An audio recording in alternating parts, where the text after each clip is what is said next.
It's a hard ticket. Hey, everybody, and welcome back to a very special episode of Hard Ticket. We're seeing you for the first time, or I guess you're seeing us. We still can't see you, but you're seeing us. And we are recording in the great outdoors, which we thought was appropriate for today's movies. So that's also why we brought on our guest, who we can't hide till later on. No, hey. Yeah. This is my longtime creative collaborator, fellow filmmaker, and van life enthusiast, Rob Simmons. What's up, guys? Rob, we invited on this episode because, he lives in a van. He lives in a van. look at this. My house. Yeah, so it just seemed like a match made in heaven. Rob, how are you feeling in your first Hard Ticket episode?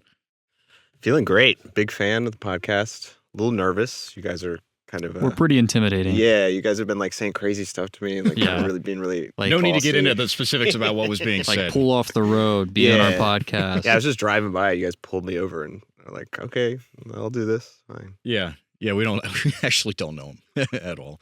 But we are excited to be having a conversation about two, I think, of the most notorious sort of like nomadic, van life, outdoors kind of movies, I think in the mainstream for sure, especially in the past like 20 years. Yeah. Let's just step right in. Let's go into it. Tristan, why don't you introduce us to option number A? Yeah, option number A is a 2007 film directed by Sean Penn called Into the Wild. It stars Emile Hirsch as Christopher McCandless, also known as Alexander Supertramp. Or McCandles. Or McCandles. Or McCandles. Jeff insists it's McCandles. I say McCandless. Sound off in the comments which one it's pronounced as. Let us know. Anyways, this guy. This is based on a real story. It's a guy who like left his home in the early 1990s, I think, or 1992 thereabouts. Yeah, around then. Yeah, and he decided to basically just. Initially, it started off as a trip to the West Coast, and then he lost his car in a flash flood. Then he decided to basically abandon all material possessions and wander the United States as a nomad, hitching rides, meeting up with people, just going all over the place, being pursued by the authorities on numerous occasions. Yeah, based on the real Christopher McCandless from the book Into the Wild. So it's all like, it's based on a nonfiction story. Yeah, it's a biopic. I mean, I think you could probably call it. It's an adventure film, but also a biopic. And then, the film, spoilers, it ends with him trekking up to the Alaskan bush, and he eats something that he shouldn't have eaten, and it basically kills him. And he's sort of become like a folk hero since this all happened. And they even had to remove the bus that he died in from the Alaskan bush because so many people trekked to go see this bus that they had to rescue like 24 people. 2 people died trying to wade a river, trying to visit it. Dang. So, I didn't know they removed it. That's crazy. Yeah, they flew in like a helicopter during I think COVID and pulled it out of there. It was recent. It was like in the past 5 or so years. Yeah. So this movie has killed people. Rules. Anyways, Rob, as our guest, I would love for you to introduce option number B, our second film. Option letter 2. There we go. Is Nomadland, which is a 2020 movie, right? Yeah, it had like a festival release at the end of 2020, and then I think it had a limited theatrical release in 2021, and then it hit streaming. But it was like the tail end of the COVID shutting down all the movie theaters thing. So it follows Fern, who is a nomad who lives in a van. Her town of Empire gets shut down due to like economic collapse. Yeah. So she's just kind of living on the road. She lost her husband, so it's kind of like her soul-searching journey to kind of find a new identity and let go of the past. Yes. Yeah, pretty much. And again, this is based on a nonfiction book, Nomadland. So it's, both of these movies are based on, I think the character of Fern is fabricated, or at least like because the book Nomadland is more focused on like, more journalistic. It's written by a journalist, who writes for the New York Times still. Right. And the film incorporates those elements by featuring actual like people who live the van life, nomads, in the film, non-actors. So. Yeah, which is, director Chloé Zhao. She's pretty famous for, being the second woman to ever win Best Director at the Academy Awards for Nomadland, and the first Asian woman to do so as well. So this movie is acclaimed. I mean, it was a pretty big when it came out, and I think when it came out, we saw a little bit of a push of people who are embracing the van lifestyle, especially on social media, because you can make anything look tantalizing on social media. Yeah. Right. Van life kills a lot less people too. It's yeah. I think it's So both a of these safer movies, movie. Yeah, for kill sure. Yeah. people. Yeah. I think it's because, like, I was reading about how a lot of the people who embraced the van life, like during the time period this is set in, which is like 2012 going into 2013, Right. it was people who were affected by the Great Recession. It was a lot of older people who didn't have, they had lost their property, their social security was super low, they just lost a ton in the recession. So it was people who were looking to retire and enjoy a little bit of life and a little bit of freedom before they died and not have to work, for the rest of their lives. Right. So you kind of parallel that with during the pandemic, you had this surge in retirements, a lot of elderly people also hitting the road, also people being kept up in their houses who feel like this is a better alternative to be in a van and to actually hit the open road. So I feel like it came out at a really great time in American history in terms of it like resonating. Not a great time for people, but Well, yeah, I mean, like I said, you can make anything look good on social media. True. And then you start seeing all these influencers who kind of adopt the van life. Rob, the van life was kind of a passion of yours for a while. Like you kind of wanted to give it a try for a good bit, right? Yeah, I think most of my 20s, I glamorized it like everyone else. It's like you can live with complete freedom. I've traveled a lot kind of abroad and things. So this was kind of like the logical next step of seeing places in the U.S. You bring your house with you. It's bigger than a suitcase kind of thing. But it's pretty hardcore. It's like Nomadland's pretty accurate. It's like a lot of Yeah, I think it's interesting that I don't know if Nomadland directly inspired a wave of people or if it just came out at a time and kind of captured what was already happening. But when I was rewatching Nomadland, I was surprised to remember how much of the movie, especially the beginning, is just dedicated to kind of the brutal adoption of the lifestyle, learning what to keep in your van, how to get leaks out of your tire, all that kind of stuff. It's something that was embraced out of economic necessity versus Christopher McCandless, who was this privileged, affluent white kid from the suburbs of Virginia who embraced it as a sort of act of rebellion. Yeah. Which is probably going to be the biggest difference between these two films, is that reality that surrounds the two main characters. Yeah. Yeah. Well, we should get into it. Why compare both of these movies side by side? Maybe I was the one who suggested this, and I was trying to think of a good matchup to bring you in on, and I thought that this was just a perfect, also a good way to try sort of visual style to our podcast as well. But do you guys think this is a good matchup?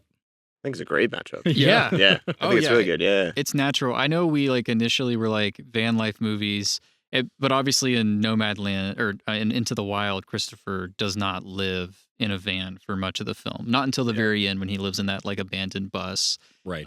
So I think the more apt descriptor would be these are films about transients or nomads. You're living the transient lifestyle where the open road is your home and you don't know a permanent domicile, that sort of thing. But no, I think they match great, and they present two sides sort of of a way of looking at this lifestyle. Yeah, they're sort of dichotomous, I would say. Yeah. I think it's interesting that Into the Wild, which is the story that ends in the death of a real person, kind of has a much more glamorous look at the lifestyle as well. You get a lot of shots that are you get a lot of scenery porn in Into the Wild. It's a very big movie. They film all over the place. They actually film in Alaska. They actually film in Arizona. They go to all these spots.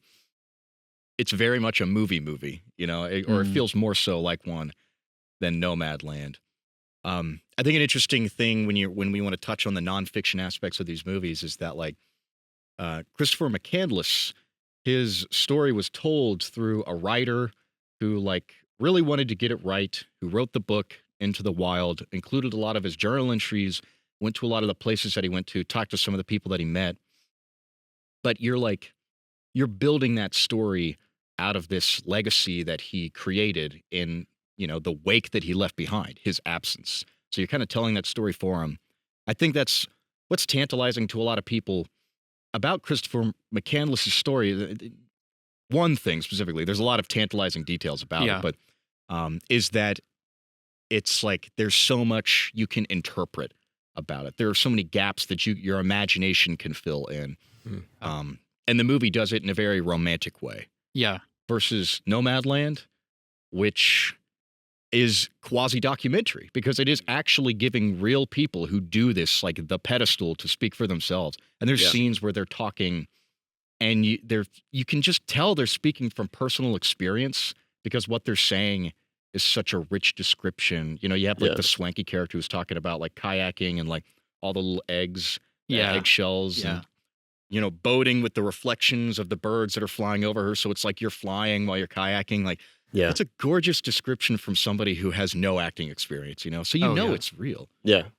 And I've run into those people. Like I think that was my favorite thing about Nomadland is like, you do have these vignettes traveling when you're on the road, just people who want to tell you about their experience and they're like so excited about a place they've been or like, or they're just so honest right away. They're like, they open up to you so much faster than like people in your normal routine. It's like the thing about being on the road is everyone's looking for some connection. So you're all just like, hey, let me tell you my deep secrets. And like, you're looking for family and you kind of find it, which I think was a theme in both of the movies. Yeah, very prevalent theme, I would say. And I think that's juxtaposed in the way that Fern is older. She's, she's past, like she's around retirement age. Her husband has passed away versus Christopher, who's very young, wide-eyed, he's naive, and he kind of rejects people, or like he develops a lot of human relationships on the way, and they enrich his experience. But he's always like, he's got his sights set on Alaska. I want to live off the land. I want to be alone. And ultimately, like, that's kind of what kills him. Christopher gets very lucky in a lot of his scenarios. Like when he's kayaking down, was it the Colorado River? Without a permit, any experience. We got hot dogs. Come on, Yeah, he gets very lucky a lot of the time. And there's almost always somebody there to kind of bail him out a little bit. Or there's somebody to kind of give him some experience or to shack up with, Yeah. And Fern, too, like she has a flat tire and she has to get driven into town by Swanky, she's just fortunate is camping like right next to her. And Swanky's like, she's like, you got to be more careful. Like you can't just like, you could die out here. You could die out here. You could really die out here. But Fern also kind of rejects, like, she's kind of caught between two worlds. She's kind of like John Wayne, Kind of like John Wayne. Kind of like John Wayne. I like that you say that, Jeff, because there's like a searcher's shot at the end of Nomadland. Oh, I clocked it. Yeah. She is kind of like John Wayne. Yeah. But she can't change the soundtrack. Yeah. She can't be domesticated, like she has the option to, she's offered places to stay all the time with her sister, with Dave. But it's like she's not too proud to ask for money when she needs it when her van breaks down, but she's too proud to live in somebody else's house. It reminds me of like eventually she goes to stay with her sister. She needs help getting bailed out and everything. And her sister, in like a moment of like sort of defending Fern, she's like, I feel like Fern's part of an American tradition of the pioneers going out west. Of course, the difference between the pioneers and Fern is there was a goal in mind for the pioneers, right? Conquer the West. And she's aimless. She's a nomad. She doesn't know where to go. She just lives wherever she can get work.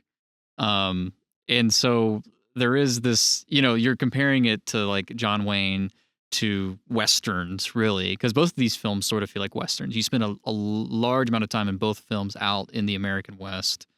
And it's in a way like a neo-Western. It's like, okay, we've conquered the West and now everything has gone to shit. And what do we do now? Now we're just sort of meandering around. And I think that takes the wind out of the sails of the whole romance angle of everything. And I don't know. I mean, another thing too, though, between these two films, right? You have Into the Wild, which feels to me, have you guys seen like a Terrence Malick film? Have you ever seen like Tree of Life or Days of Heaven or anything like that? I have, yeah. I saw A Hidden Life. A Hidden Life. Yeah, A Hidden Life. Very like free-flowing, sort of like associative, like impressionistic, poetic kind of film, right? That's Into the Wild. It's like all these shots of waves crashing over the camera and a father collapsing in the road and, all this really, heightened imagery, which does capture, I think, the romantic spirit that you're talking about, Jeff, which I think is meant to evoke the way that Christopher maybe saw the world, like in these little kernels, these little moments, whereas Nomadland is way more naturalistic and journalistic. And Rob, I'm curious, living out, on the road in a van and everything, do you feel drawn to one particular style? Do you view yourself as a pioneer, or is this just something that you feel like you need to do for yourself? I'm much more like Nomadlands feels more true to my experience than like Into the Wilds. Obviously, I'm like 30 now. I think there's like a 20s glamour to like Into the Wild. That's like there's this kind of idealism to it that I feel like I'm kind of past, and now I'm more in the phase of like just kind of lonely on the road, just like shitting in the back of the van kind of thing. I mean, I think the scene for me that kind of like crosses both of them, like that's kind of a bridge of both of them, is that scene when Fern gives this kid the lighter, and then she comes back to meet him. But it feels like that kid with the lighter is Christopher McCandless. Like it could be like that's kind of the crossover. It's like it's the same. There's the same parallel, and like she's like, "Have you talked to your family?" And that's the same thing that the Christopher McCandless, the woman in the RV, was saying to him. So it feels like there's this like different generational, like what you're looking for on the road. Yeah. That is kind of captured in that scene where it's like both of them are alive in that kind of scene. Well, maybe it kind of goes back to what I was saying about like in the Old West, there was a destination, and in the New West, it feels like we're meandering. But maybe that's not true for the younger folk who are trying to escape something.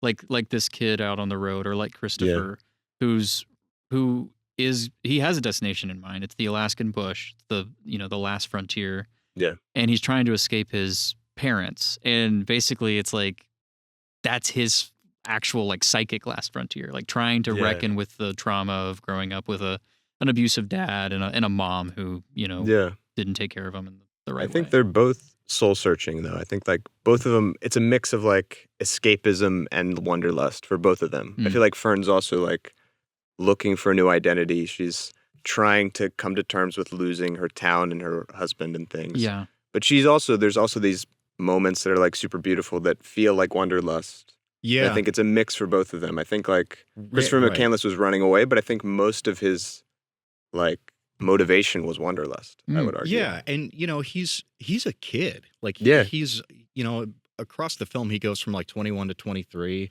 I think he died in real life when he was 24 years old. And he literally creates an alternate identification for himself. He becomes Alexander Supertramp. Yeah. He's tramping all over the globe.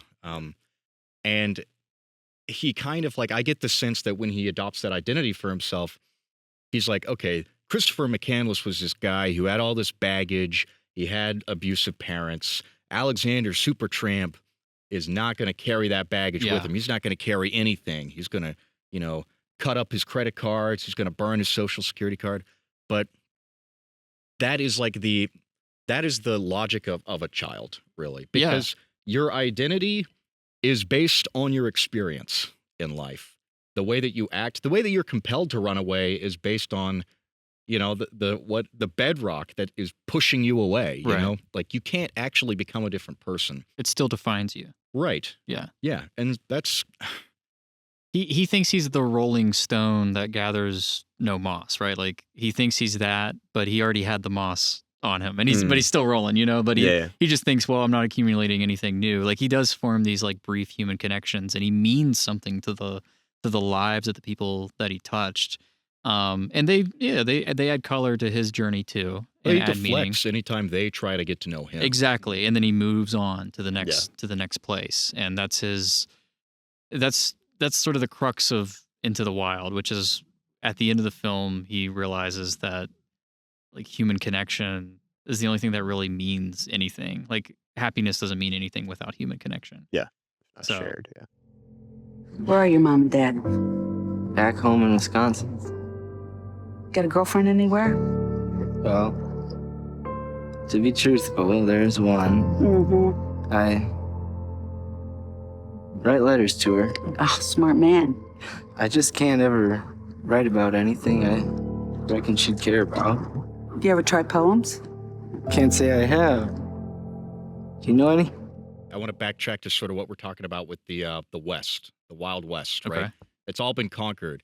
Everything's been mapped, right? Right. So I'm in a grad program right now, and we're reading text. It's a journalism grad program.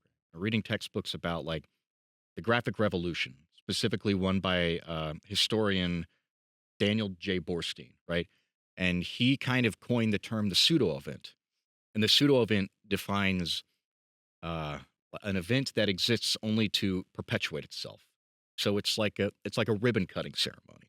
You know, like that event, you generate press. There's actually nothing significant about it. A restaurant opens, but the news becomes that there is a ribbon cutting ceremony. That's the only reason you would have a ceremony, is to get covered in the news. That's fundamentally kind of what a pseudo event is. But Borstein takes it back further into the 1800s when travel became tourism. And the word tourism, the word tourist, did not even exist until around the early to mid 1800s, where all of a sudden you get these people like Thomas Cook, who has created this travel agency, and now he's packaging travel. He's got these tours, these guided tours. And all of a sudden, people aren't traveling for new experiences. They're not going to learn anything. They're not going to talk to people. They're buying something. They're buying a curated experience. And that's what travel is today. Yeah. It's you know, my parents just went on a Euro trip last year. They knew, you know, all the stops they were going to go to. They kissed the Blarney Stone. They did all that fun stuff.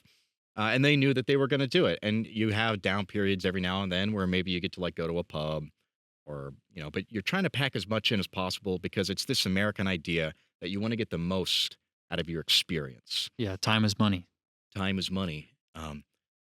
I feel like Christopher McCandless, you know, he saw that. Yeah. He saw the commercialization, the Americanization. He was still kind of buying what they were selling, like all these beautiful places, but he rejected like the aspect of travel that became tourism, that became leisure, that became prepackaged. And I feel like the closest thing you can get to that is what he tried to do, which is to just, you know, if everything's been mapped, throw away the map. Yeah. That's True wilderness. Yeah. True wilderness. Yeah, exactly. Yeah. True wilderness. And that's ultimately what he does. He, you know, he doesn't like it when he gets a job and starts making cash because he's like, I was happier when I was penniless. Yeah. Yeah. It was harder, but that's what made it more fulfilling. Yes. Yeah. It's like he says, I love this scene where he's like at the national park, like the Colorado River, and he's like, there's a wait list to paddle down a river. Like that is like that is his philosophy. Doesn't connect. It doesn't make sense. Incredulousness at that. Yeah. Right. Yeah. That's He's it. like, it's all here. It's right here. The river is right there. Yes. Yeah. I'm right here. I can get a boat, put it in. The right ultimate now. libertarian. Yeah. Why do I need to wear my seatbelt? Yeah. Yeah. It sort of is that. And I think what Christopher is doing and why he's sort of immortalized by what he did is because, like, I mean, goddamn, man, like the urge to just throw everything away and wander out into the woods, like, I feel like that's almost a pretty universal feeling for a lot of people. It's the call of the void, right? Like that's, you know, I mean, people use that in the context of like you're driving on a road and you see like a cliff and you're like, what if I just turned off the cliff? But I feel like it's kind of the same thing when you're just like, what if I just threw away my entire life and identity and just did what Chris did, which is burn all his money and cut up his Social Security and disappear and form a new identity. Yeah, no, I think that's something that everybody thinks about. And I think it's especially prescient for Chris's time because he grew up in, you know, the 80s into the 90s. And Jeff, you and I just talked about Risky Business and Ferris Bueller, which Reaganomics. Yeah. I mean, those are coming of age stories in the Reagan era. And there's this pressure to either fit in or you're not going to make it. You're going to get chewed up by the machine. And Chris rejected the machine. He didn't see any value in the machine at all. Or, you know, at least he used that as, you know, part of the justification for leaving. Because again, there is the personal angle of Chris where he's outrunning his, you know, successful, you know, upper middle class parents too. who work for NASA. You know, so right, yeah. And well, Fern has a similar thing where her sister, they're in a nice nice house. house. Yeah, They've Yeah. got good jobs. yeah. Are Christopher and Fern like, are they both still tourists? Can they really truly be travelers? Should they try to be travelers? I mean, Fern needs to learn the lessons of how this lifestyle actually works, and their community is Nomadland. Yeah. You know, so are they tourists? Are they travelers? Like, what do you guys think? Like, I think Tristan, you said before when we talked about Nomadland years ago. I think we saw it together We did, when yeah. it came out. The scene where she's looking into the rock Yeah. around the South Dakota Badlands is like, you said that was just like, that's her character right there. She's always like looking in through like 1 degree of separation. Yeah. Yeah. I agree with that. What do you think, Rob? I think they're both travelers. I think you can make the same argument about Fern that you just made about Christopher McCandless. Like, I think there's a subculture of America now that's like living. There's still this social construction that Fern is escaping by living kind of this homeless, like nomadic lifestyle. Like, there's still the expectation. You feel the social shame and like weirdness from other people. Like, are you okay? Like, do you need, like, you Yeah. can stay with me. Like, it's the same, like living outside of the parameters of what's socially normal. I think she's also doing that kind of traveling. I wouldn't say she's a tourist by any means. I don't think either of them. Both of them are kind of living outside of the commercial, like capitalistic, like sense of traveling. They're just actually surviving, I think, which is a much more Yeah. real experience. You have that one character at Fern's sister's house who's like, not all of us have like the luxury Yeah. to drive. Like, some people look at it like that. Like, Yeah. some people look at her like, oh, you're homeless. Do you need a place to stay? And Yeah. other people are like, oh, you got to do this. Yeah. Like, lucky you. So, like, yeah, it runs this gamut. I think I don't know. Like, you're talking about people just surviving, existing outside of like commercialism. Human beings were nomads originally. You know, like before we settled down in agrarian societies, we moved around. Yeah. And so maybe there's something there. They're, are they tourists or are they just residents of the earth? Like, I feel like that's something Christopher would say. Sure, He's like, yeah. I'm just a resident of planet Earth, Ideal and human fulfillment. yeah, I'm not an American. I'm a human being. That Yeah. sort of thing. Yeah. It's just a primitivism, I guess you would call that. Something Yeah. like that.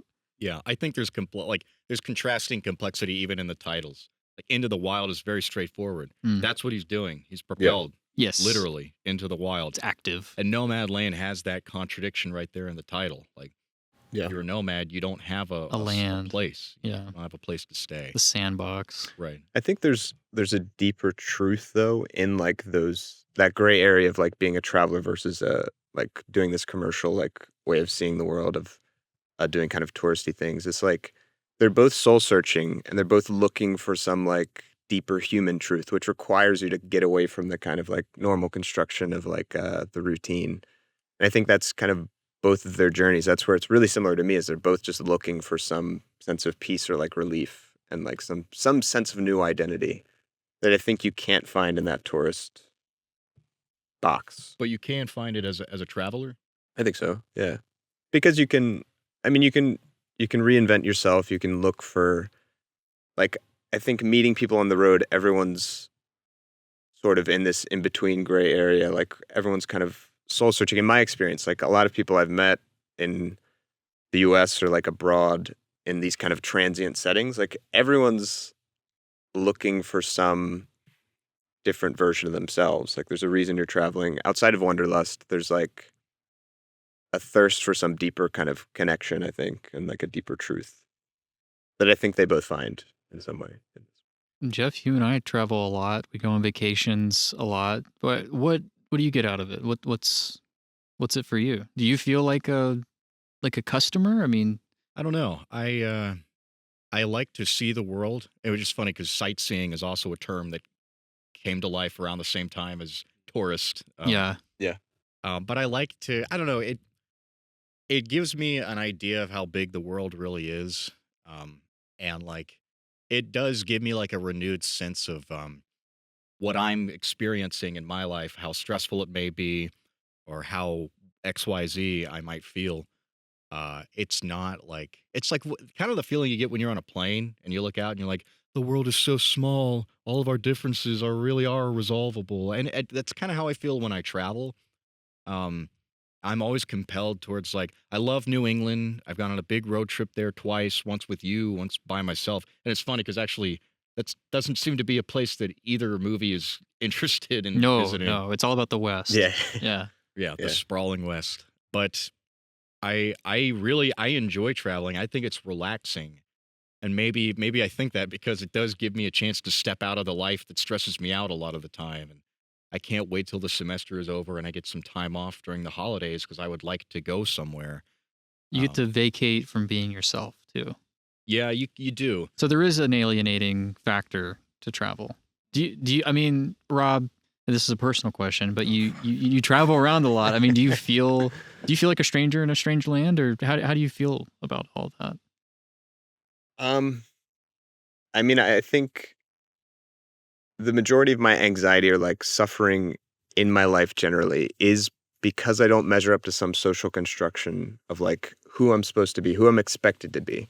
So I think the advantage of like traveling is you just get to see that everything is just socially constructed. Like all of the like expectations of us, there is a different way of living that's like below this cultural expectation. You can just survive off the land if you have the skills and have a good guidebook and eat the right things kind of thing. Right. But I think like I don't feel like a stranger in a strange land. Like I said, I think you find family and community along the way because there's other people kind of who have fallen beneath the cracks of like what is socially expected. So I don't know. I mean, I think that was a cool element of both movies was kind of seeing the community that's alive in both of the films. Like there's people who are also doing the same thing that are looking for some sense of connection. Did that answer it? I don't know what you mean by a stranger in a strange land. No, if you don't feel like an alien, then that's I all mean, that I do feel matters. like an alien generally. But like, and I think that's part of the reason I started this was because I kind of do feel like an alien in the normal like Okay. corporate world. Like Yeah. I feel like I You gotta don't feel quite the fit into grass that between your box. toes, yeah. Yeah, and Yeah. I think that's what I was saying. Like the seeing that everything's a social construction allows that normal life to be a little more comfortable because it's like, oh, none of this really is like, this is all just kind of fed to us that this is an American way of living. This is what America expects of you, but you can make your own identity outside of those like social constructions.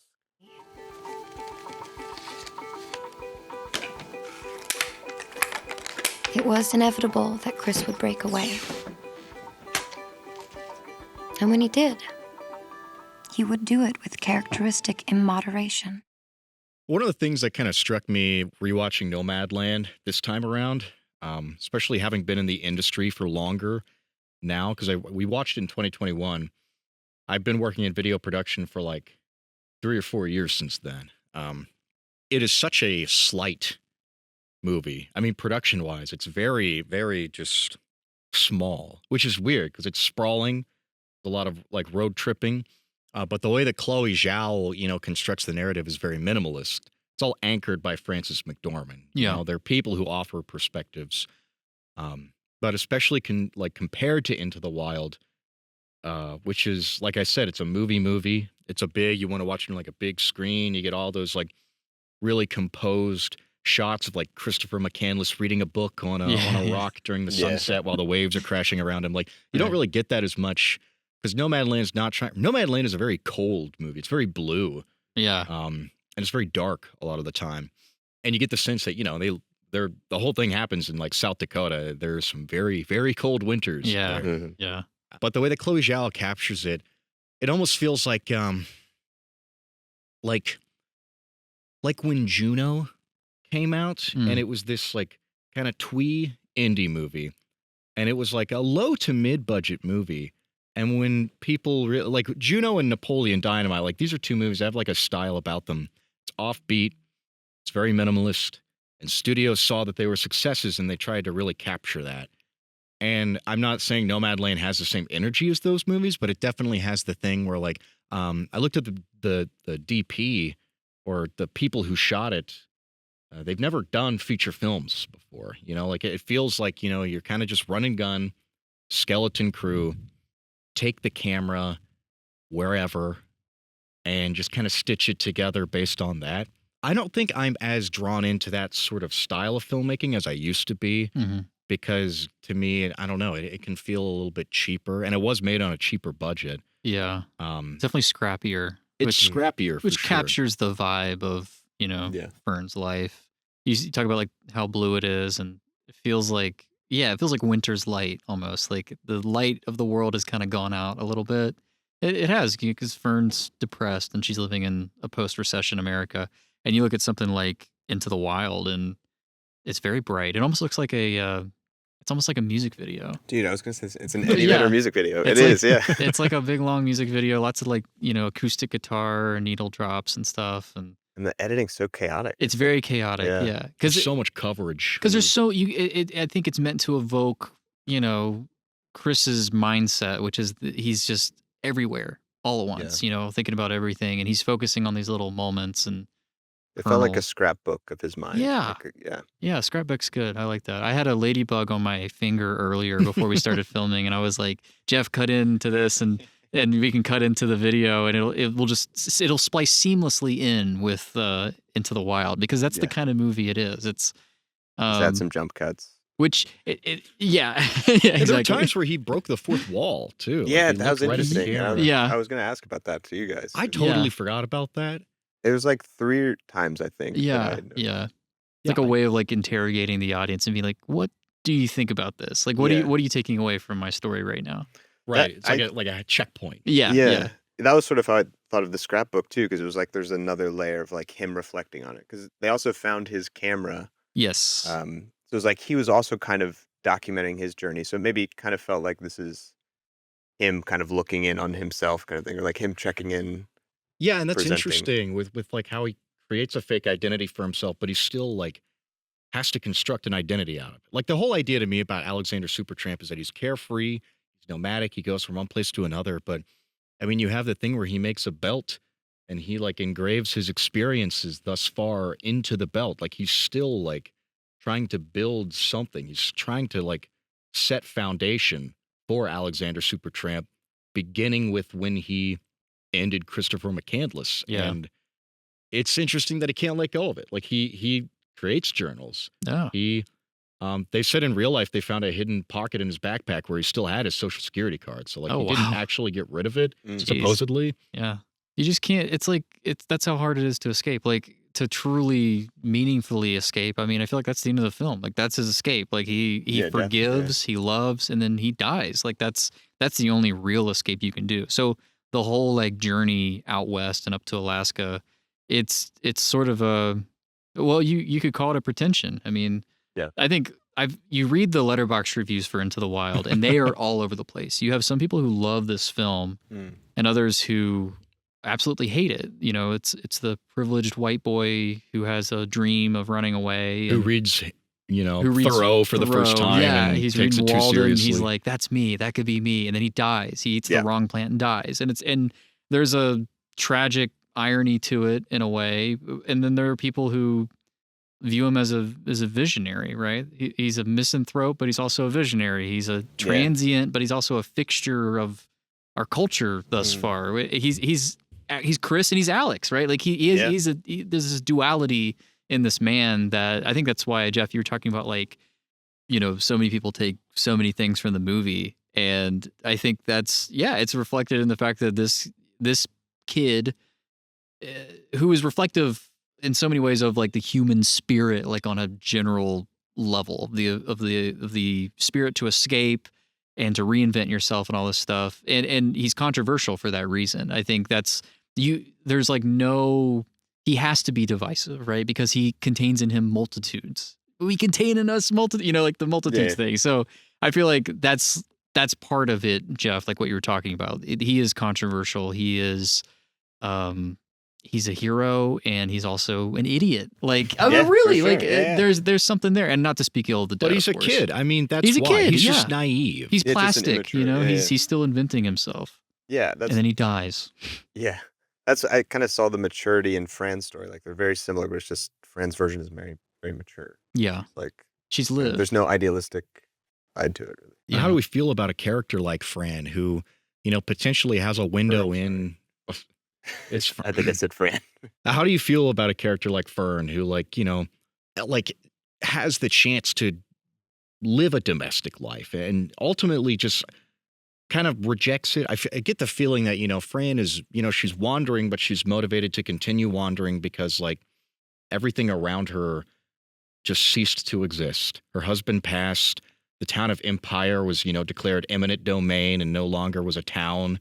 Everybody around her is being like, okay, this is we can pull the thread that you left. Her sister is pretty condemning of her leaving too, going to live the life with her husband. Right.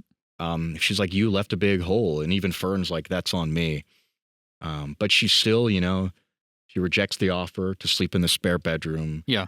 To get a job in the area or to, live with Dave. She won't even sleep in a church bed, like a charity bed. She'd prefer to sleep in her van, which gets so cold at night. I mean, she was anchored down in Empire, and once she lost that, she felt like she just had herself. And she didn't feel like she could, away anchor anywhere else until there was something worth doing that for, which I feel like is, at the end of the film, she accepts that her husband is dead. She talks to this guy named Bob, who's like he's like a van life enthusiast. He also is somebody who it's like a guru. He's basically. a guru. Yeah, he really is. RVLiving.com. Yeah. Have Are you gotten familiar tips? with this guy? Yeah. Okay. Yeah, the Rubber Tramp Rendezvous is what they were at, which is like this big gathering where it's like tutorials on how to live in vans and like we saw, where it's how you shit in a bucket, how you fix a tire and things like that. So it's kind of it is the van life community that exists out west. Yeah. Kind of thing.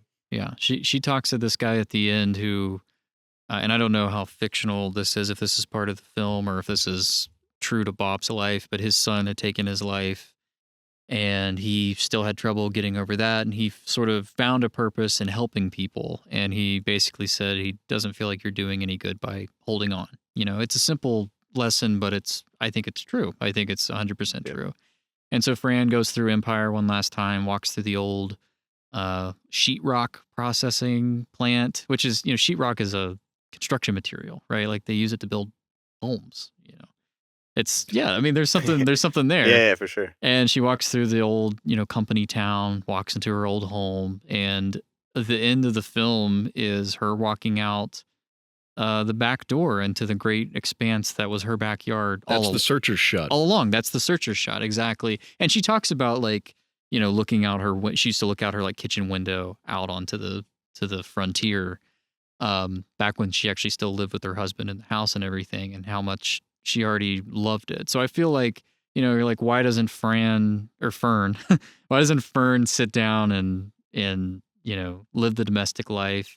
Part of it is she doesn't feel like she can, commit to that because she doesn't have that love yet. But also part of it is part of her has always loved the frontier life, has always loved being able to drift. And so she walks out of the house, and it's an ambiguous ending, but I interpret it as she is going to continue drifting. Yeah. Because she finds freedom in that. Well, I think it's what is home? I think for Fran, it becomes her van. This is my home. I literally, this is I often opt to sleep in here because it's comfortable. It's familiar, and it's sort of Fran finds home, Fern finds home, in her van. It's sort of this is she's just changing. She's letting go of this other home. This is her new home, and she's traveling full time. Kind of thing. I think it's interesting that, Fern doesn't need to go to the bush because she herself is a fern. Fran. She's a friend. I just feel like she's really ungrateful. She gets a lot of offers and she rejects them all. We keep calling her Fran because she's played by Frances McDormand, and I think Rob started it. And every other character has their actual actor's name, so she's just changed 2 letters. Yes. Well, she goes by Fran too. Frances McDormand goes by Fran as a there you nickname. go. That's so. I'm sure they called her that on the set too. Yes. Really, we're just like them. We are. Look at this van. Yeah. Look at this van. We're nomads. If society was throwing us away and sending us the workhorse out to the pasture, we workhorses had to gather together and take care of each other. And that's what this is all about. The way I see it is that the Titanic is sinking and economic times are changing. And so my goal is to get the lifeboats out and get as many people into the lifeboats as I can. Oh, yeah. There's plenty. I mean, one of the things with Into the Wild that kind of bothered me is it felt like there were no wide shots. Like, it feels like Nomadland's so immersive, and like it feels like you're just, this character's lost in the landscape. That's kind of what I feel like the point of Into the Wild was, but it's like, it's all super tight. It's like there's even these sweeping shots. There's a few wides here and there, but it feels like the missed opportunity to kind of show him lost in the landscape. Any wide I think you get Into the Wild is like almost like a montage shot. It goes into a sequence with music and probably not any dialogue, which means no real character moments. It's kind of like what you're saying with the scrap. I always just think of that shot of him on the rock reading a book, and he's like crouched, he's like perched like a bird, and it's against the sunset. It's a gorgeous shot, but it's like, it's so phony to me. Like that's a movie shot right there, you know? It also doesn't breathe ever. It's like, let it sit, let it linger. Because that is like the part of traveling that I feel like is, that Nomadland really captures. It's just like the slow serenity of it. That's like, that's the whole point of being out in nature. And like Into the Wild was just so chaotic. Well, maybe like that's the opposite of watching a movie. You know, why are you watching a movie instead of being out in nature? Well, yeah, and to say something for Into the Wild, like in defense of it, I think it is trying to capture the psychology of Christopher. Like it almost feels like it's a character study, it's a biopic. And so even though it's funny you're saying that, Rob, about like the wide angle, because I feel like Chris had this broad view of humanity. It was sort of all encompassing, to the point where he wanted to escape it, but it all filtered through a very, very particular sieve, which is him, his mind, his experiences. And so everything does feel kind of close up, maybe for that reason, because he was sort of myopic. He was solipsistic, I feel like, in a lot of ways. That kind of grates on me too. It does. The film does need to slow down, but like that's Chris. Like Chris, he is such a romantic, and he idealizes everything. That like, he has these movie moments because that's how he wanted to live his life. I think he saw a version of his life that was like that. I think that's something Sean Penn, which, say what you want about Sean Penn, you can tell this story resonates with him very strongly. Well, a lot of the people you see kind of try to do the thing where they travel and do the glamorous, nomadic lifestyle. Is a lot of the time they're people who are in our industry. They're photographers or they're videographers, and they always make travel films out of them because they're trying to capture something. It's almost more about the product. It's more about having a really cool video. And that's why I usually don't take my camera with me when I go places, or I'll take like a Polaroid, the one that you got me for Christmas or for my birthday or something. Nice.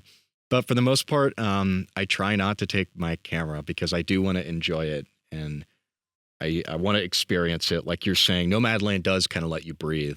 When I have visited the Badlands of South Dakota, and I wanted to, as soon as I was there, I wanted to just get out of my car and do exactly what Fran does, which is just run around the rocks, just run away, run on the rocks like a big playground. That's what I wanted to do, and she does it, and I think that's great.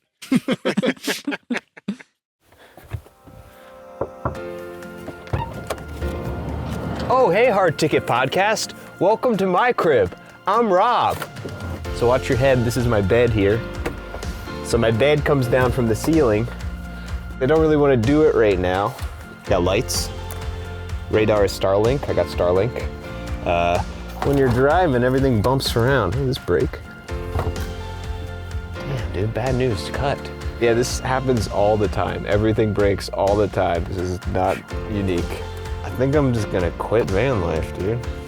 So if I want to access my desk, I have to take out my backpack. To move my Pelican case this way, I have to close this.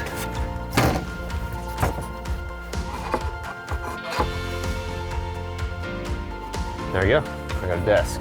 See this light strip? That falls all the time.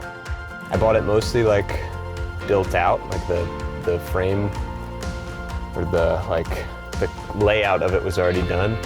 So it was done by a guy who was just a tech bro who wanted to do this, so he had no building experience, so everything was kind of falling apart. I have like a little heater down there, so when it gets cold, I can heat stuff with propane.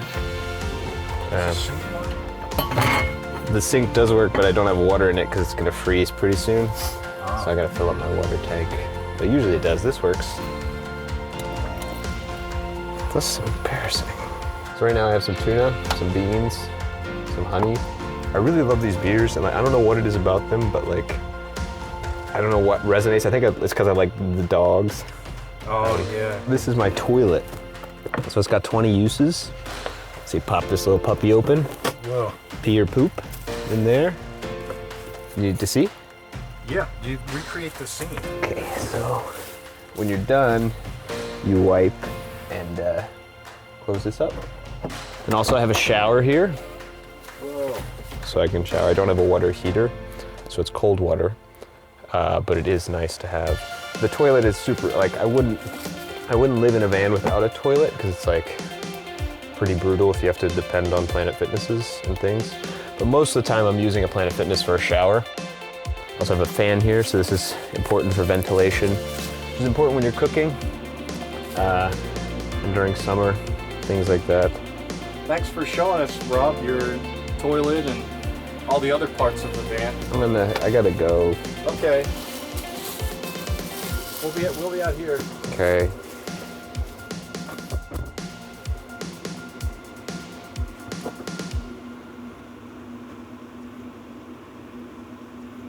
All right, so we have made it to the question portion of our show.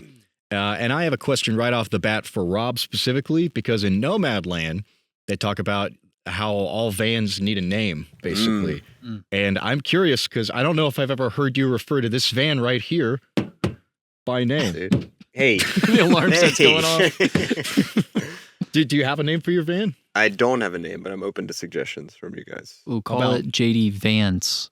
No, I'm just kidding. Don't call it that. dude. No, I'm just kidding. Call it Fran the Van. Yeah. Hey. Fern the Vern. Fran the Fern. Yeah. You can call it Caravan. Nice. Carrie's Go by van. Kara. Yeah, we're not. He liked it. Call it the Hard Ticket Mobile and let us put our logo on the side of Yeah, it. for sure. Just a big QR code on the side that like links to our Spotify. This episode. Yeah. Tristan, if you had a van, what would you name your van? Well, definitely not JD Vance. I want it to be on record. I'm just like, no, I don't know. I don't know.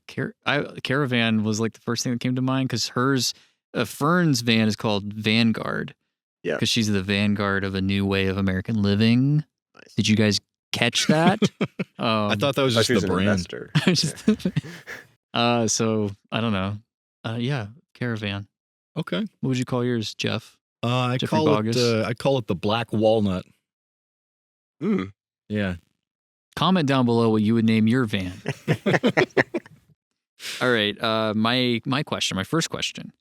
Mad Max is kind of like an extreme van life movie. What does Fury Road look like with everyone driving vans around? Just imagine it. I feel like they would tip more, right? You ever afraid this thing's gonna like fall over? Yeah, it looks a little top heavy, this Rob. thing. Yeah. Need some spikes and guns on it. Yeah. You see like someone like driving like a soccer mom van like in Mad Max. That Like would be sick. what is his name? A Morton Joe or whatever. To me, a van is like a boat on the highway. It's like, and the height gives it like a sail aspect because That's the poetry, wind really dude. catches it more. Oh yeah, and like with the sunroof, that's like the crow's nest, and you can like peek out and you're like ahoy. Yeah, and the bucket's like the poop deck. I don't know. Or the head is actually where they poop on a boat. Yeah, the poop deck Just is anywhere. Yeah. What does Mad Max Fury Road look like if they're all driving vans? Yeah, I'm just like They all look like they're late to soccer practice. I mean, I don't know. It's just like You don't have to get like angry about it.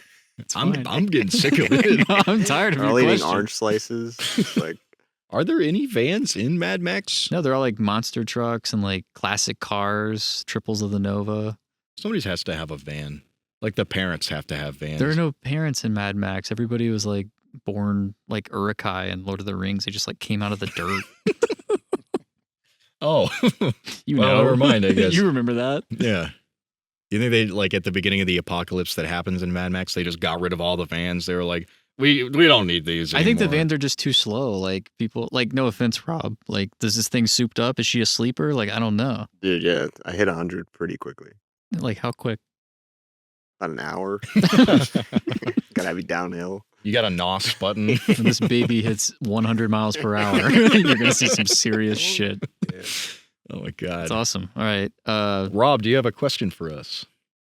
I want to include the hot dog couple. So if what would be all right, there's this couple when Christopher's paddling down the Colorado River. It's a European couple, and he says, "Hey, we have hot dogs. Come over." What, in a different film with a different plot, what would be the funniest place to stick those characters popping in and saying top of a mountain, the very top of a mountain, but not necessarily like setting, but like in a plot point, film, just like, different hey, plot, come on over, we have hot dogs. So they're like Where would you stick Danish. that? They're Danish, but like I'm just going to transplant that over to Slovakia. And Jeff, we talked about Hostel. So I'm just imagining he's like in the hostel like dungeon, and he like walks out of his like dungeon. There's like a guy like hot dog cart. Hey, where are you going? Hot dogs. We have hot dogs. Come on over. That would probably be the funniest I can imagine. in a different film. Yeah. He's also like, can I say real quick that Chris is like weirdly embarrassed about seeing a topless woman at first. And it's Yeah. like, dude, you're trying to escape society. It's like, you should just join a nudist colony, honestly. Yeah, does kind of go eventually, for it, I yeah. guess he kind of makes his peace with it because he shacks up near a nudist colony. Yeah. towards That's the end of the true. movie. Yeah. Yeah. Character growth. Yeah. And his buddy, Ron is like, you shack up close to those nudists and Yeah. hippies. Be careful. Like, what do you see in them? Dude, they're naked. I see they're hot. I see everything. Yeah. Yeah, no hiding. Yeah, it's got to be like a horror movie, right? Yeah, for sure. Yeah. It's got to be a It's like the like a Slender chase Man. scene or something. It's just like, hey, come Yeah. on over. Or like it's like a really tense hospital scene where somebody's like saying goodbye to a loved one, and somebody's like, "Got to Walks hot through dog the cart." It's the end of 2001: A Space Odyssey. Dave is in the menagerie, and there's like a guy in the corner. Where are you going?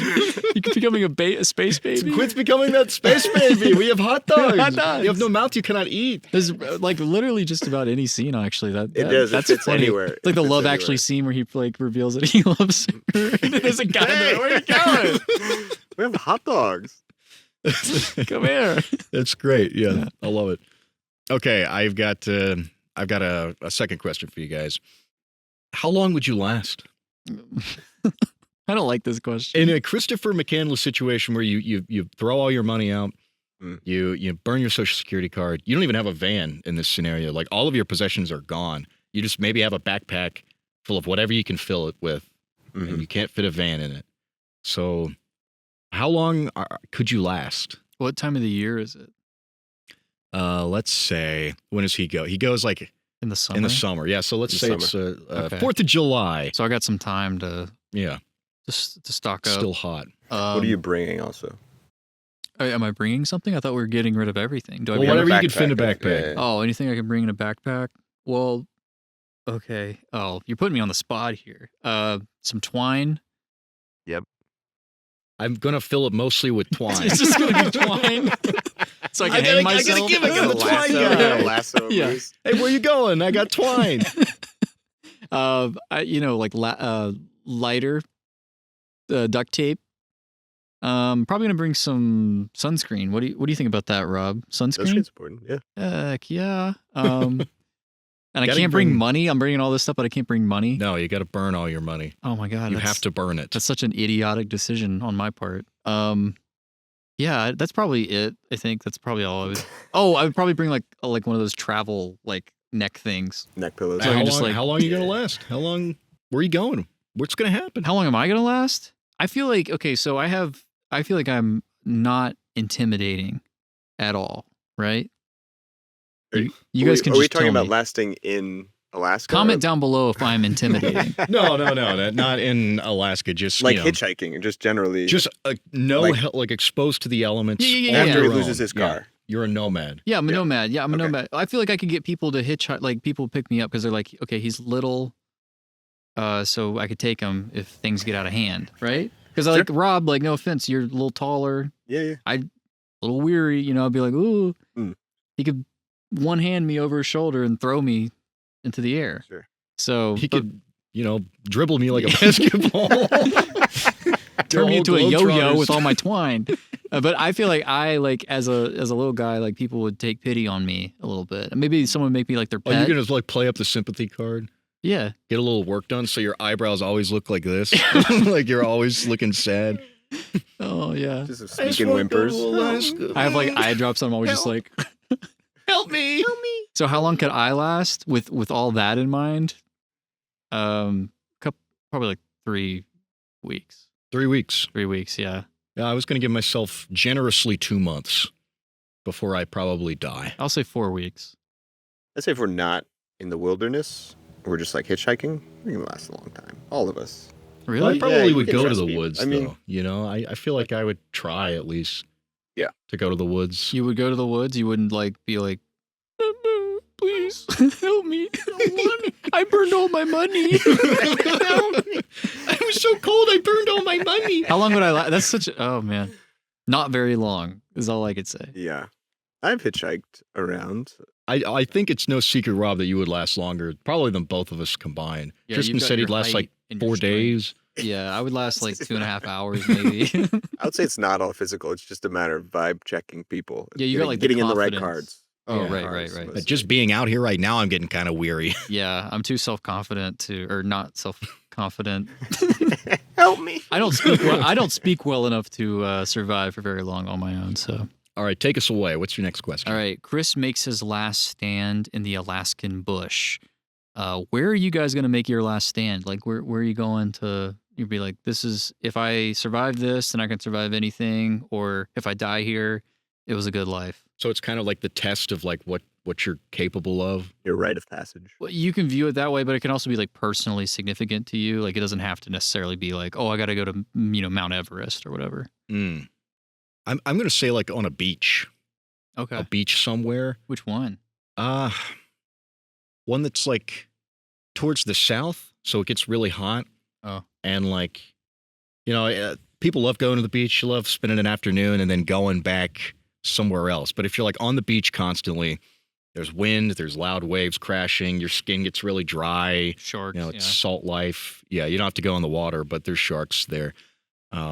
That's kind of like, expose yourself to the misery of that. Mm, And if you can make it through there, you can make it anywhere. that's hardcore That's sick, dude. Salt life. salt life. What do you think? I'm going to say a mountain, like hiking a mountain. Like which one? Rob has hiked the, are they the 14ers in Colorado? Like the 14er in Colorado, yeah. It's 14,000 feet in elevation. So Rob has already conquered his final destination. Yeah. He's already had his last stand. Yeah. I would say His first and second and third, all the way to the 14th last stand. Really? I'm going to say like running a marathon on a mountain. Oh Goal my of mine. God. Going downhill though, right? The whole time, yeah. It has to be a huge mountain. Everest. Holy- Just You down. start at 14,000 feet and you're Yeah. only running up for 26 miles after that. Yeah. Well, what's your last stand? Oh, I don't know. I mean, probably like the bottom of the ocean, like somewhere that's actually hard to survive. Come Well- on, guys. Well, yeah, you die as soon as you got there. No. I'd be like in a submarine. Set up like a little camp. Have a fire. Yeah. Wait, is this the place you want to die? Is this what we're No. we're- I'm just saying like it's like that would be my thing that I would need to conquer. Okay, yeah. Yeah. To feel, yeah. Like I need to do this to get over. If I can survive down here, I'm good. Fair. But I probably wouldn't. I'm having pina coladas in my last stand. I don't know what you guys are doing. Okay, Rob, you got another question for us? I got another question about the hot dog people. I think that's going to be majority of right. my questions. Okay. Before they got to that spot, did they have a boat, first of all? Were they just there? They had like a tent. I guess they must have boated I there, unless I guess they came from the shore. Yeah, they might have had like little kayaks. Yeah. What is their backstory? How did they end up there with hot dogs? They're from Denmark. They came Mm. to America on vacation and they bought some hot dogs at a gas station. That's true. They were in Vegas. They did talk about this. Yeah, they went to Vegas. And they spent their winnings on hot dogs. Yeah. Yeah. They're They're trying to chasing the start a hot- American dream. Yep. Yeah. And then once the camera panned away from them, they ceased to exist. Yeah. Like how a baby has no object permanence. That's kind of how they exist like that to everybody. Yeah, but the hot dogs stay existing. Oh Hot yeah, dogs. even the digested hot dogs, they like fall out of their gut. Like, they just, yeah. They stay there. I don't know why Sean Penn cut that scene because I feel like it would have added a lot of context. Yeah. Yeah, it really would have helped you understand. Have you ever encountered anything like that on your travels, Rob? A lot of people. There's a lot of weird characters on the travels. Well, let me ask you this: Have Like you ever disappearing encountered people? somebody that? Oh, that's That's what I meant. Yeah, hot dog remains. You see them like all over. Like shoot hot dog remains. On There's the another one. No, have you encountered like the same person in different places at like meetups for van people? I've only been to one van meetup. That was in Florida. And I think that's one of my favorite things about Nomadland is the vignettes and kind of Into the Wild as well. Is like that's why I like the documentary style so much, because it does feel like there are these real moments that you do encounter. You're going somewhere, you have kind of a goal, you have kind of a destination. Like, I'm going to Florida. I'm going to kind of just do what I do while I'm there. And then you just run into these random people and you get really deep in their stories randomly. Like, they'll just start opening up about something and they're like, they want to tell you about stuff. So I feel like I've met a lot of people on the road that was kind of like that. Those small vignettes of like a piano player playing like this unique song. I don't know. There's so many characters on the road. So No hot dog vendors? No, I don't think so. I will say the only time I encountered a weird hot dog person was when I was shooting video of whitewater rafters for a news class. And it was like this point where I literally had to be sent coordinates to drive, set up my camera, catch these rafters when they, bank and eat lunch. And there was a guy there in a kayak who was dressed like a hot dog. And he must have been like a YouTube vlogger or something, because he had this big long stick with a hot dog on a string at the end of it. And like anytime rafters would come down the rapids, he would like hold it over and like try to get them to like grab the hot dog, I guess. I have no idea. Didn't talk to the guy. Come over here. I have a hot dog. I was building a news story and I was like, I can't even take shots of this guy because like, this doesn't make any sense. And it would just make everybody confused. That's awesome. Yeah. Sounds like a good Saturday. Yeah. It was fun. I didn't get any hot dogs though. Okay, Tristan, why don't you kick us off with our last round of questions? All right. What would happen if Fern met Chris on the road? And I feel like we kind of already touched on this because of the one like kid in Nomadland who's sort of like a Chris stand-in. But let's maybe flush that out a little bit more. What's their relationship like? You would quote some Thoreau at her, right? He would throw some quotes at her. Yeah, Yeah. Hey, there you go. Throw them her way. And she would start quoting her Shakespeare vows at They her. would get caught in an endless loop. Oh my God, they would just Ooh. quote at each other. Wow. Ooh. The real Nomadland is in your brain. You want to flesh it out beyond that, or No, I think we're good. Comment down below. Comment down below if we're Comment good. down below a better answer.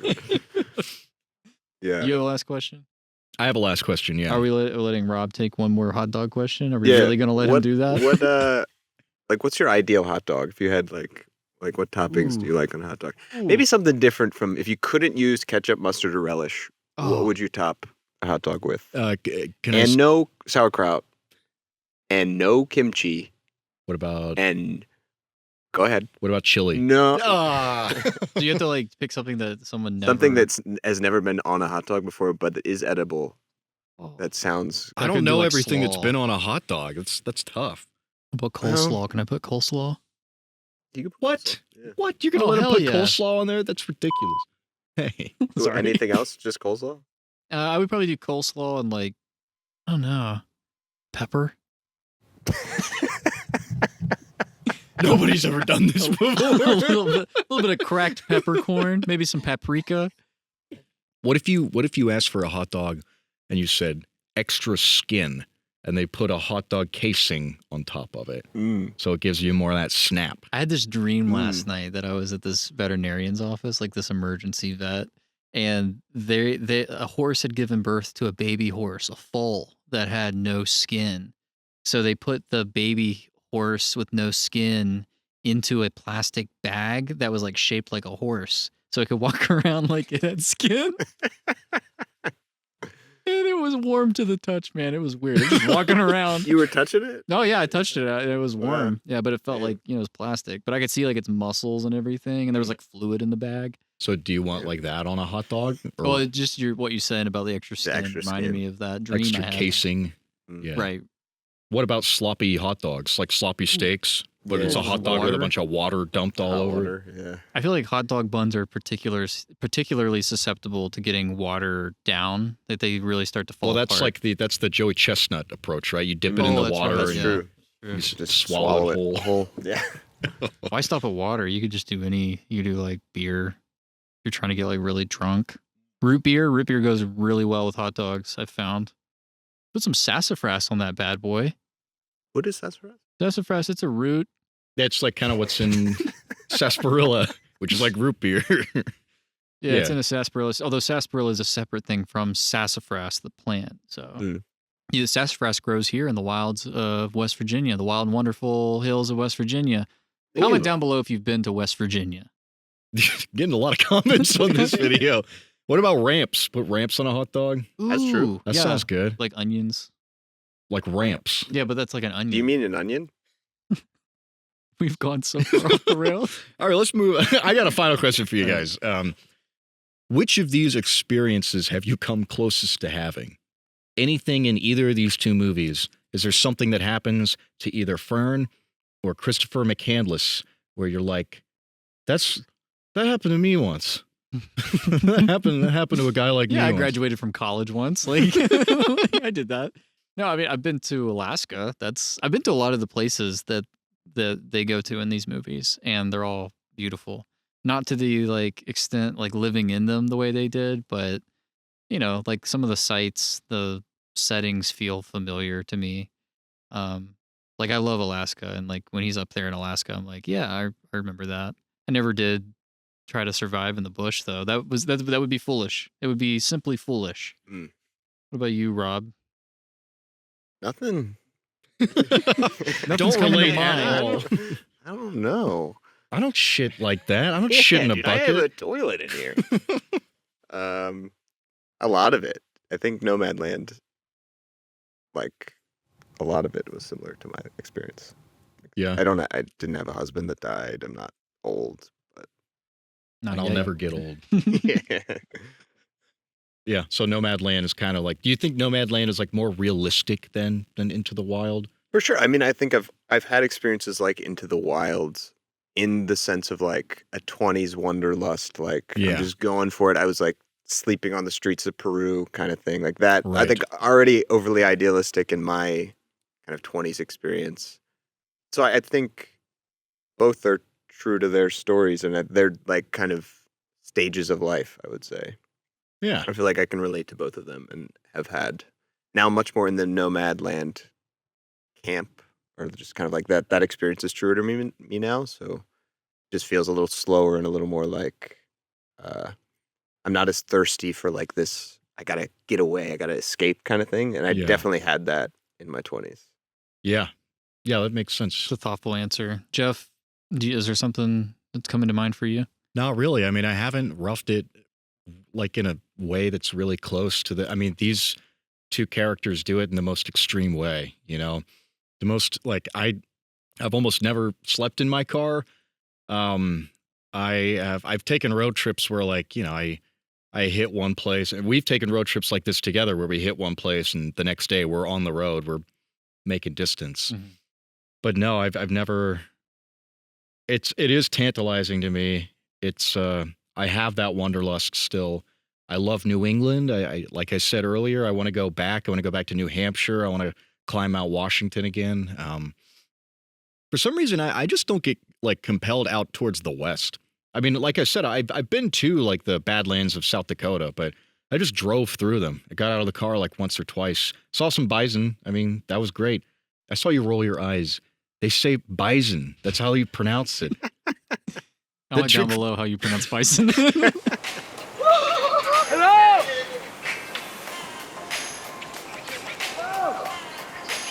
Come! Join us! With hot dogs! Well, we've reached the end of Hard Ticket. Rob, thank you so much for being on the show. It's been an honor. Thanks for letting us sleep in the van tonight. Yeah, for sure. Thanks for letting me sleep in your house. That's great. It's a good exchange. The old switcheroo. Thanks for letting me wear your pajamas tonight. it's the end of the show. Yeah, it's hard ticket. We have to decide where our hard ticket goes to. And I'm going to go to Jeff first before I punt it over to Rob. Jeff, where is your hard ticket going? My hard ticket is going to Nomadland. It definitely, to me, it feels more honest. I'm impressed by Chloé Zhao. I'm impressed by like how she takes these small kind of scrappy filmmaking techniques and literally like won the Oscar for it. You know, it's not a perfect movie. I do have a good amount of issues with it. But I also think that like in conversation with Into the Wild, like it sets more proper expectations. It's a lot more of a responsible movie, and it's more complex. When you hit the third act, when you have Fern, you know, shack up with her sister for the night, and you kind of you peel back the layers of how she ended up in this place. It's really interesting to me. I think she's a compelling character. I think McCandless is more of a blank slate in real life. And I think the movie interpretation, Sean Penn, you know, he has an interpretation of him. And I think it's very glamorized. I don't think it's, you know, necessarily condoning everything he's doing, like you said, Tristan. But I think a lot of what the movie Into the Wild does is not, I think you can tell a completely different story with adapting the same material. So interesting. I am more impressed with Nomadland, and it's going to get my hard ticket. Okay. Rob, your hard ticket, your first hard ticket. Yeah. My first hard ticket goes to Nomadland. Woo! Yeah. Yeah, it just felt more immersive, and I really like the documentary blend with the narrative film. And I think I was just a little jarred by the editing of Into the Wild, just kind of like the pacing. And it felt like the Nomadland had more kind of subtlety and beauty and like serenity to it that feels truer to the experience of like this stage of life for me, I guess, maybe. But yeah, also, I mean, I love Into the Wild, like with the Eddie Vedder soundtrack. We didn't even talk about that. With, like the music, and like I think it's an awesome film, and I have like a lot of nostalgia with it. But I think Nomadland for me feels like a film I want to make. Like it's got this beauty and like a real humanity to it that I think is hard to capture. Yeah. Yeah, you get the real stories from real people. You don't have Vince Vaughn showing up and hiring you to work at his grain silo. Yeah. It is a little jarring when some of the celebrities like Kristen Stewart or Zach Galifianakis. Zach Galifianakis just randomly like I didn't even. I saw him. I was like, that guy looks kind of like Zach Galifianakis. And then at the end, I'm like, as soon as the flies come, it's over. All right, Tristan, where's your hard ticket going? I have agonized over this more than I thought I would because I saw Into the Wild like 4 years ago. At my recommendation. At your recommendation, we used to have a film club thing where we would assign movies to each other. I gave Into the Wild 2.5 stars on Letterboxd. I was kind of annoyed by the filmmaking techniques. I was annoyed by the Chris character or person, really. I think there's something there. That interpretation of it, anyway. Sean Penn's interpretation of it. I found it kind of annoying. I gave Nomadland 4.5 stars. I really loved it when I first saw it. Really loved it. I think it's a gorgeous film. I think it captures a mood that I, at the time especially, was really in touch with. I watched both these movies 4 years ago, so right around the same time in my life. And I've been sitting on this hard ticket for a while, for the past like 12 hours actually, and I have to go with my gut on this one, and I'm gonna give it to Into the Wild. Okay. Yeah. And okay. I did not expect that. I'm a little surprised, actually. I think what puts Into the Wild over Nomadland for me is there feels like there's a clear point to it, but also there can be multiple interpretations of it. I feel like it is more focused on what it's about, which is Chris or Alex. It's that person, it's that psychology, it's that totem, this person who means something to so many people. I watched Nomadland. I don't feel like I know Fern very well until the end, which is fine. But there is a lot of meandering about, which is totally like Rob, like you were saying, reflective of the nomadic lifestyle. And I think in terms of that, that's great. I don't think that concept grabs me as much as the psychology of Chris. I think I'm more interested in why he felt he needed to do what he needed to do and why it is that he inspires or gets people to dislike him. Because for me, I still feel like he was a very misguided person. But also I don't necessarily know if I can condemn him for that because he was young. He grew up in a sort of traumatic family home and he tried to reckon with it in the only way he could. And he committed to it too. You know? And there's a lot that's relatable about what he does. Yeah. I mean, I said it earlier, but like, I think a lot of people, if they thought that they could make it, if they just gave up everything and ran away from the world, they would do it. But I don't know. You don't feel like Sean Penn's interpretation kind of engulfs the narrative of Into the Wild? What do you mean by that? Well, man, like it's more, I think the story of Max McCandless is complex. Mm-hmm. I think his vision is a little more singular. You think Sean Penn's vision is singular? What do you feel like Sean Penn, his interpretation of Chris is? I think it's messianic. I mean, there's a lot of, the T-posing. There's a lot of symbolism. And I think he's tapping into the naivety of a youth and the Chris McCandless character. Yeah. And he's saying like he's basically saying he's still an innocent. At his own hand, he trapped himself at the end, but he still cannot be fully held accountable for what he did. I don't know. It's sort of what I get a little bit out of it. Yeah, I feel like Sean Penn is not he's not willing to condemn Chris all the way, which I think is fair. Like I don't condemn Chris all the way either.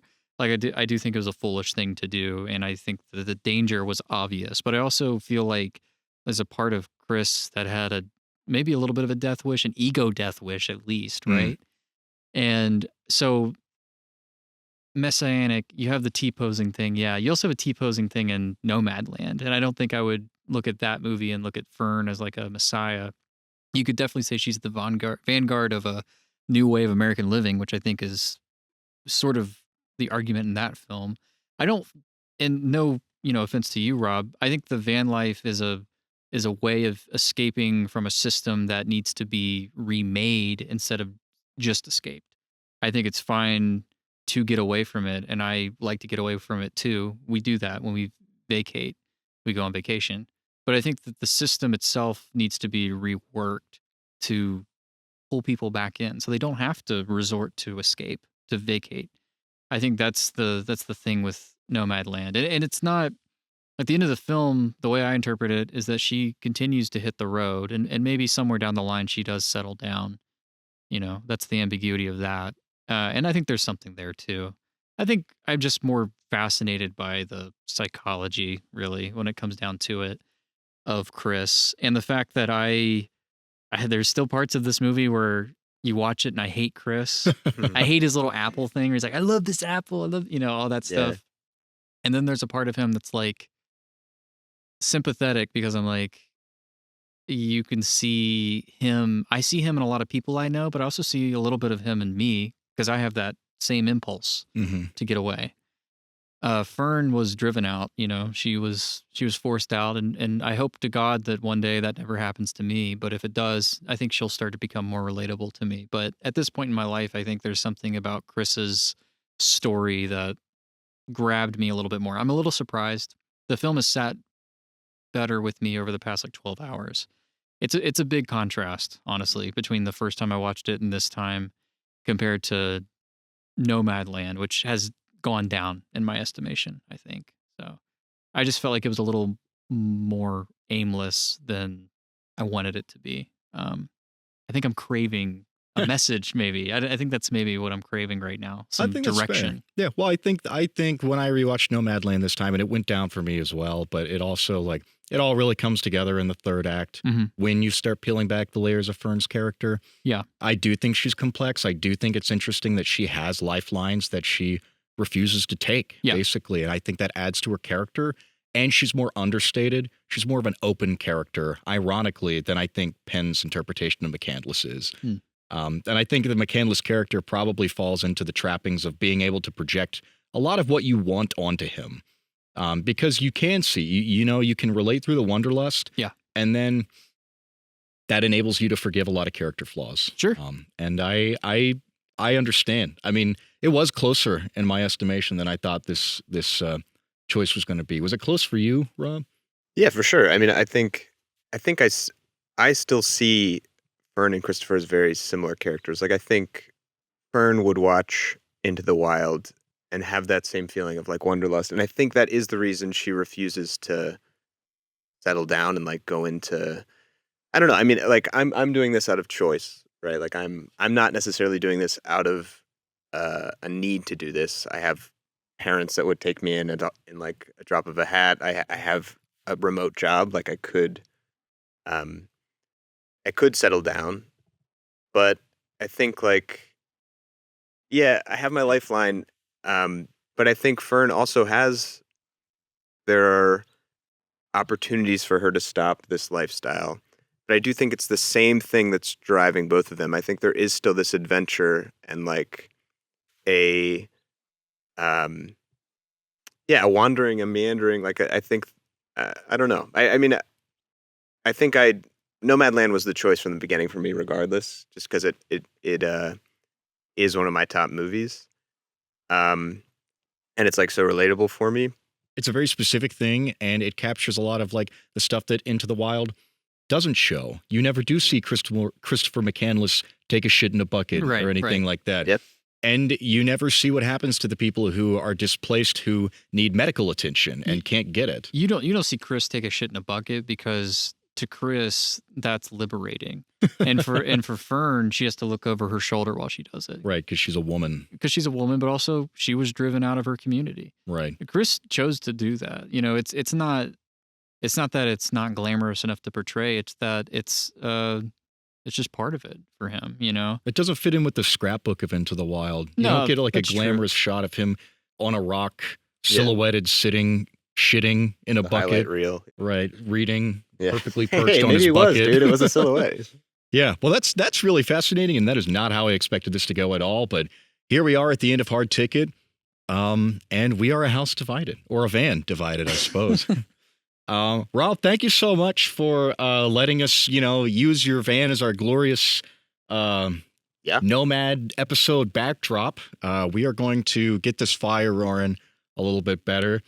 But in the meantime, thank you, Jared Tadlock, for designing our brand elements. Thank you, Aaron Griffin, for mixing and mastering our theme song, sung by yours truly in a truly awful falsetto. You can follow the podcast on Instagram and Blue Sky at Hard Ticket Pod, all lowercase, all one word. You can follow me on Letterboxd at Jeff Blogus, again, all lowercase, all one word. Rob, where can people follow you? I stay in Planet Fitness parking lot a lot. If you want to like hang out. If you want a caravan. Yeah, if you want to hang out. Give me a hot dog. I like hot dogs a lot. JD Vans. Yeah. Yeah, JD Vans on Instagram. Look me up. Yeah, I'm on Instagram. It's Rob Simmons, but with zeros rather than O's. It's classic. Follow me there.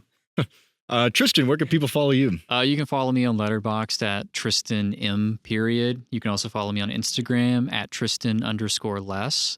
And you can email the podcast at hardticketpodcast@gmail.com. Questions, concerns, matchups. You want to be a guest? You want to send us hate mail? You disagree with me picking Into the Wild? I get it. Thanks for joining us on this beautiful November day. And we will see you in the wilderness, in the wild. Out in the wild. See you into the wild. Peace out. It's a hard ticket at the movies. Which one will you watch? Let's decide. It's a hard